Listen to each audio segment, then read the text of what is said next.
Hey, what's up, guys? It's Catrice, and welcome back to another edition of the book club.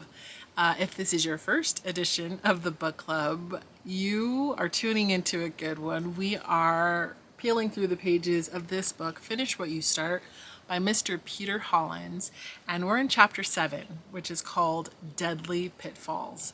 And I like this chapter because I think that we can all relate to the deadly pitfalls that get in the way of us finishing what we start. The author says on page 153, in the science of following through, there are a massive number of mistakes that you could make that could cost you your progress. And isn't that true? We know that there are so many things that we want to do, so many things that we want to try, so many things that are important to us, but there are things that are standing in the way. And as we go through this chapter, he starts to peel back the obviousness that is preventing you from even starting the goals.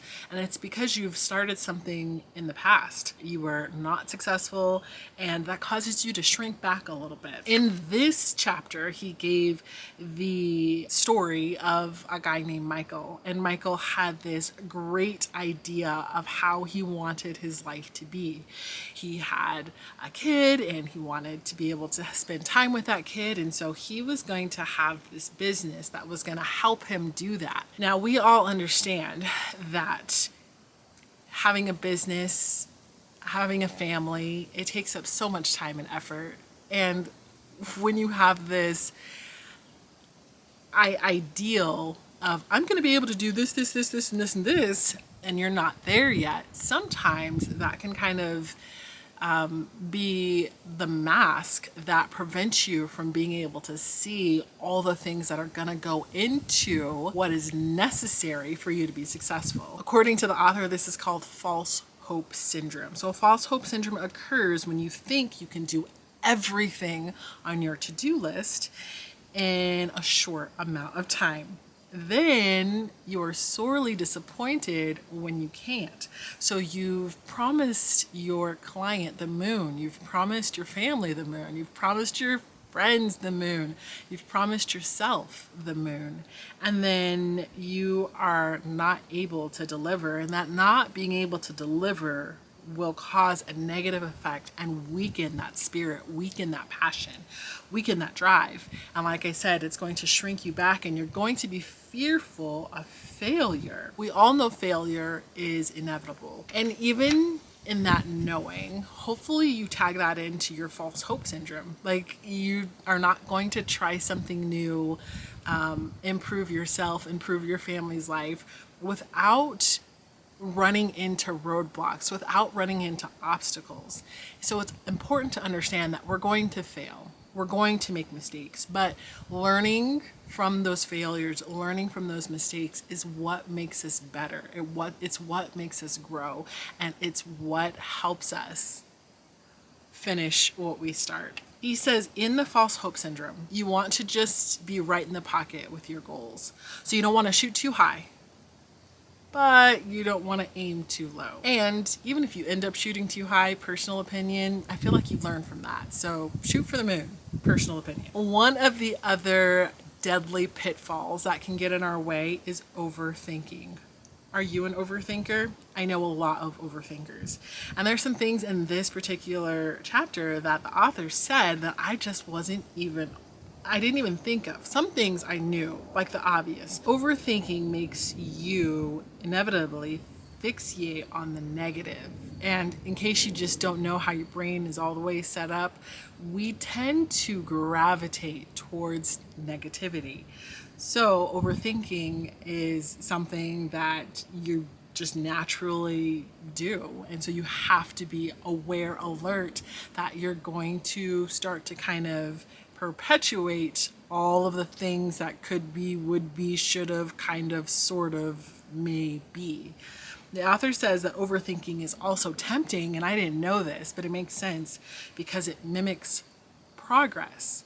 Because at the end of the day, you actually are thinking about the goal, aren't you? You are thinking about the things that could go right. You're thinking about the things that could go wrong. You're thinking about the direction you want to go. You're thinking about the direction that other people want to go. And so your mind is working through the goal, but we want to be cautious with our mind working through the goal. That doesn't mean that we're taking action. And the most important thing that you can do when you're trying to finish what you start is to make sure that we're taking actionable steps. One term that you may have heard of is analysis paralysis. So that overthinking where it paralyzes your ability to make decisions. You know now, at least I think you know, or knew before, that you have to take action. You have to move forward. And so if you have something paralyzing you from making decisions, you're never going to get a chance to move forward towards that goal. It's always going to seem too big. It's always going to seem too scary. It's always going to seem like there's too much. When it comes to analysis paralysis, somebody explained it to me in the sense of a wardrobe. So you go into your wardrobe and you may have a million clothes. And so in that million clothes, you are looking around and you have no idea what it is you want to wear because you have too many options, versus the person who has a very small, very curated wardrobe, who can go in and there's only a few options, but all of those options work good together. All of those options look good on the person. All of those options make that person feel good. So they walk in the closet and they're like, yeah, I'm going to wear this today because I know that this is going to be something that's going to make me feel good. It's going to look good on me. And all of my decisions have been shrunk. The author explains it in the fact of going in the store. And I think this is a good explanation as well. So you go into the store and you're going to buy a printer, or maybe a TV, or maybe headphones, or whatever it is. You go in the store and there are a million different options.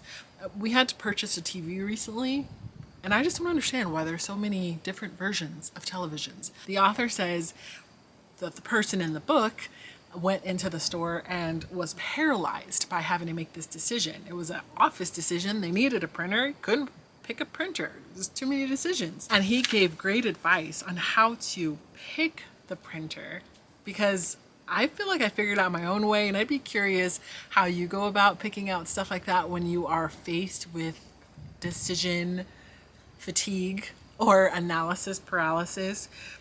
He says that you have to determine your top 3 traits.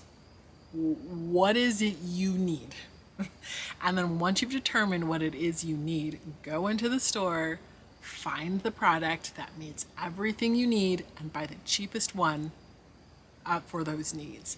And I thought that was very sound advice. Now, I don't know about just going into a store buying the cheapest product at that price, but I do agree you want to make sure that you go into the store and you find the product that meets your needs, which means you need to know what your needs are before you walk into the store, which is like our life goals, right? Like, we should know what our needs are before we walk out of the door. The next deadly pitfall is worrying. So we know those worriers who are worrying about everything.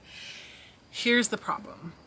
Worrying is bad because I think it wouldn't be so bad if we were worrying about things that actually were happening. And I think that's what the author is saying. If you're worrying about something that's actually happening, it's probably warranted. If you are imagine worrying, you're wasting your time.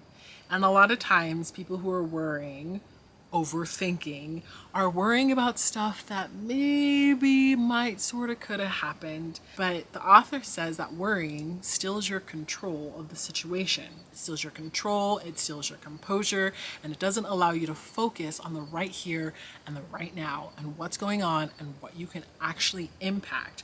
So if you are a worrier, he understands, we all understand, that we're not going to be able to tell you to turn that switch off. Like, stop worrying. We all wish it was that simple, right? Instead, he says, try to switch your mindset toward actions.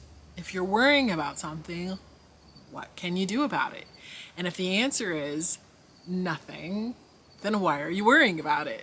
If the answer is it hasn't happened, then definitely why are you worrying about it?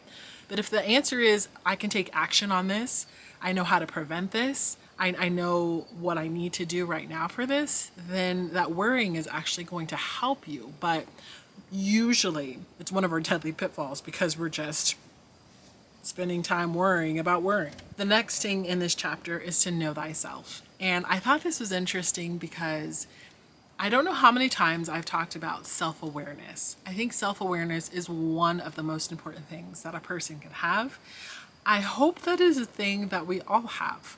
I hope that it is a thing, not that we all have, that we're all working on. I personally, I guess, have taken that as a challenge to myself to make sure that I know myself, I know what my strengths are, I know what my weaknesses are, and I know how to push myself forward to achieving my goals. I don't know if everybody does that on a regular basis, but I hope that they are doing that. I think that it is important. Know thyself. According to the author, the final major mistake that people make is failing to know themselves. And if you don't know yourself, it does not enable you to create the most beneficial environment for yourself to succeed. So just figure out what's best for you. He gives a great example again of, do you know what time you work best at? And I was just like, oh, what a cool question. Like, ask yourself, am I a morning person? Am I an evening person? Do I work better around people? Do I work better in silence? Like, what kind of environment is the best environment for you? What time of day is the best time of day for you to work in? According to the example that the author gives about Michael, the person in this chapter, he says that he was able to go back and figure out what would really work best for him and his family so that he could get that idealized life for him. And he was able to do that because he went back and he didn't take somebody else's view of what they were doing for their life and try to make it his. He actually took his life, what was going on in his life, and then just did that better. The author winds up this chapter by bouncing back to failure. And he says that failure is gonna happen, which we all know. And he says when failure happens, it's not the end of the world. But it's also not the end of productivity, or at least it shouldn't be. Failure is only useful when we're aware of the cause of a failure, and when we see the cause, we can see how to fix it, and we can avoid repeating that failure in the future. When we don't do this, when we fail and then we give up, we are doomed to continue to repeat those mistakes. But inevitably, you will have to realize that you're spinning yourself into a hole. And once you realize what's actually going on, you can finally move forward. But he says, hey, avoid that. Avoid wasting time spinning in the tornado of failure. If you fail, figure out what's wrong and get back to finishing what you started. What a good chapter, because it is so relatable. We are all worriers. We are all overthinkers in some form or fashion. We all do that. But there are also people out there who are worrying and overthinking and still finishing what they start because they figured out that through that overthinking, through that worrying, they have to get to the actionable steps. So if you're somebody who's getting stuck in the overthinking part, in the worrying part, just switch your mindset a little bit and say, hey, what can I do about it? And that is going to help you finish what you start. I can't believe that we only have one chapter left. That's it. And we will be diving into chapter 8, the daily systems for success, in the next video. I'll see you there.